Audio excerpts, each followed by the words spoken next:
It sounded like a good idea at the time. How often have we heard those words right after the irreversible consequences of poor decisions? Well, they're not often said in politics because that would confirm that policy or the original determination was actually wrong, and politicians don't like admitting that. Sometimes it's hard for the rest of us to admit it too, but we have to speak truth to power. It needs to be done. So here goes. The National Disability Insurance Scheme is a looming disaster. You see, when it was introduced, some of us warned it would require a bottomless pit of taxpayer funding because of its structure and the inherent weakness of politicians. And the market for disability services is just like any other. If you pay people to be disabled, the demand to be classified as such will actually swell. And coupled with the steady dilution of the definition of a disability in recent times, demand for NDIS services has leaped, as has the cost. Now, to be effective and to be financially viable, the NDIS needed a strict eligibility framework, not a free-for-all, which of course is what it's become.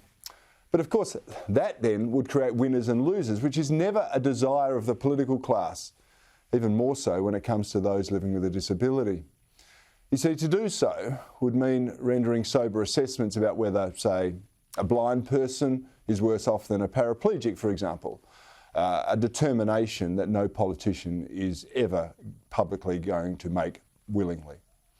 And that meant that NDIS was open to everyone, and this created an entire new economy to help part government from your money. And of course, many in disability services, we have to acknowledge this, do an amazing job. But the cost of the NDIS is spiralling out of control, as many of us warned it would. In last week's budget, it was forecast the NDIS would cost more than Medicare in 3 years. That's more than $30 billion, servicing an expected 530,000 people every single year. It's 50% more than expected because the payment per recipient has actually gone up by 48% in the last 3 years, and there are claims of client over-servicing by some providers. Now, under the current trajectory, eventually the NDIS will send the country broke. And let's recognise right from the outset that such sums of money directed to support those living with a disability and their carers has been life-changing. But if it's not sustainable, then many of those lives will be shattered, unless, of course, action is taken now. I spoke with Dr. Tanveer Ahmed a short while ago. Dr. Tanveer Ahmed, thanks very much for joining me tonight. You penned what I thought was a sensational article during the week. Your column was sympathetic, it was compassionate, but it also confronted the realities of what we are dealing with as a nation. National Disability Insurance Scheme that is going to exceed the cost of Medicare in only a few years. It's rising by 50% growth rates. More people are going onto the National Disability Insurance Scheme. It will send us broke unless we make some changes, won't it? Corey, we often talk about overreach, say, in race and gender and that realm of identity politics. But I think what we're seeing with the NDIS is the same thing occurring in the realm of disability, where it's essentially been overtaken by the human rights language. And it's really blowing, all the worst predictions are very much coming to light, and even worse, where it's blowing out by 20-30% more than what Productivity Commission estimated barely a decade ago. Well, this is the challenge, of course, and you make the point that there are those with physical disabilities which, of course, need our sympathy and our support because they're unable to do particular things. But you suggested there was a huge rise in some of the mental health issues that are receiving support in this space. Is that being rorted? Is it necessary to start to assess or have more appropriate assessment of those who are claiming through this process? Corey, people respond to incentives, and while it might seem harsh, I mean, the reality is if we're paying people to have the classification of disabled, there is a huge demand for that. And one thing I said, Corey, there's a funny sort of inequality where you get those people with a mild degree of disability struggling to access any type of services. Then as soon as you hit this other kind of the other side where once you classify it as disabled, your access to extra funding, be it somebody coming to mow the lawn, do the cleaning, get driven to appointments, all manner of things is huge. So suddenly you have access to large amounts of funding for a whole range of tasks. So you can imagine how that incentivizes behaviour. So then families, there's huge pressure as doctors to classify people as disabled. Most commonly things like, say, autism is the classic. And as doctors, to be honest, why wouldn't you? It's very hard not to. Because it's not our job necessarily to manage funding. It's often our job to, maintain the therapeutic relationship with our patients. So it's much easier to go, well, okay, you're 50-50, but we should classify as this, then you get access to services. I mean, that makes complete sense. And a lot of the definitions here too are quite grey, Corey. As you alluded to, is a lot of mental health definitions are quite malleable, they're quite grey.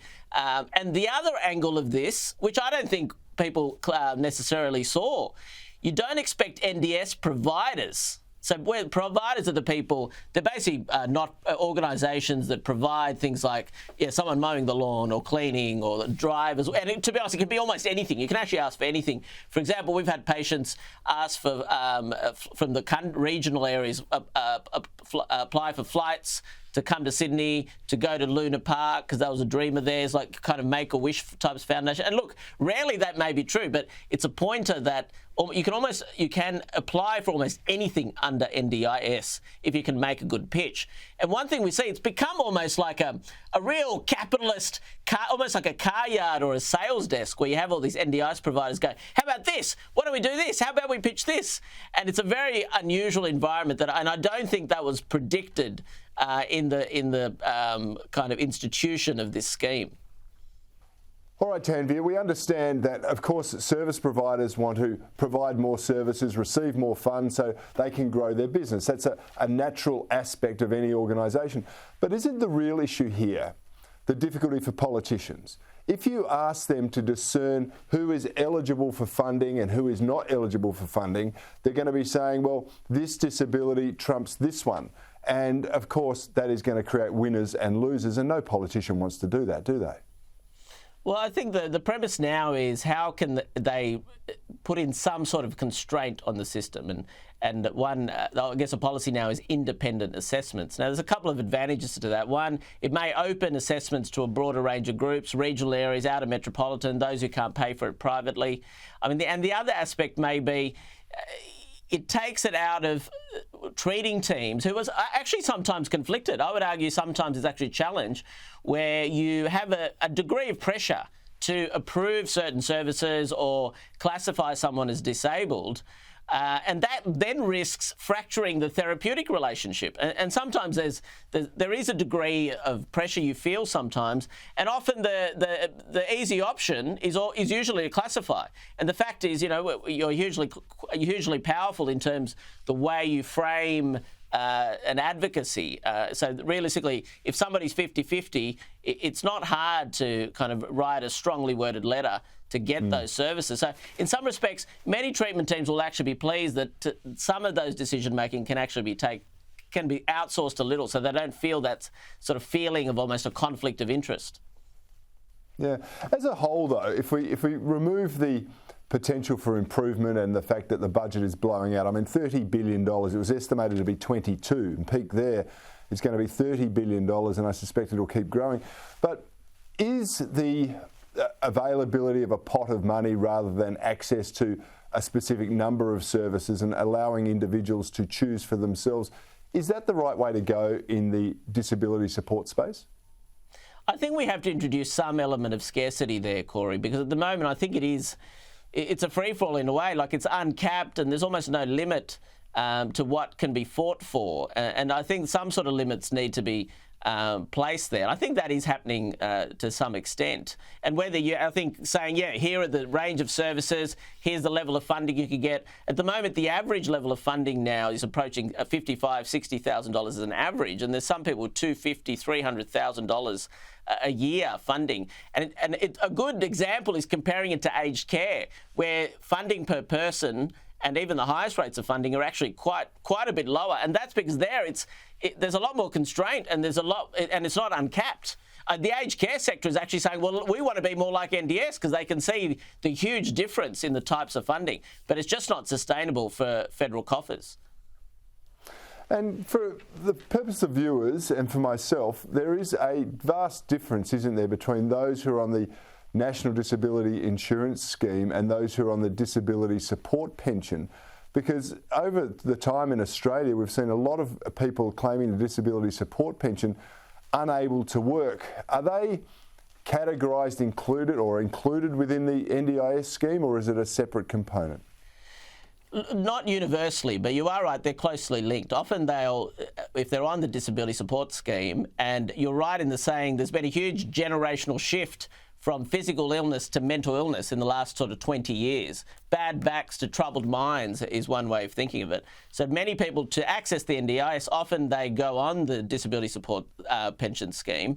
So they go together. And one big point we should make, Corey, one of the big pushes for this NDIS scheme was that it would help many of the people classified as disabled back into work.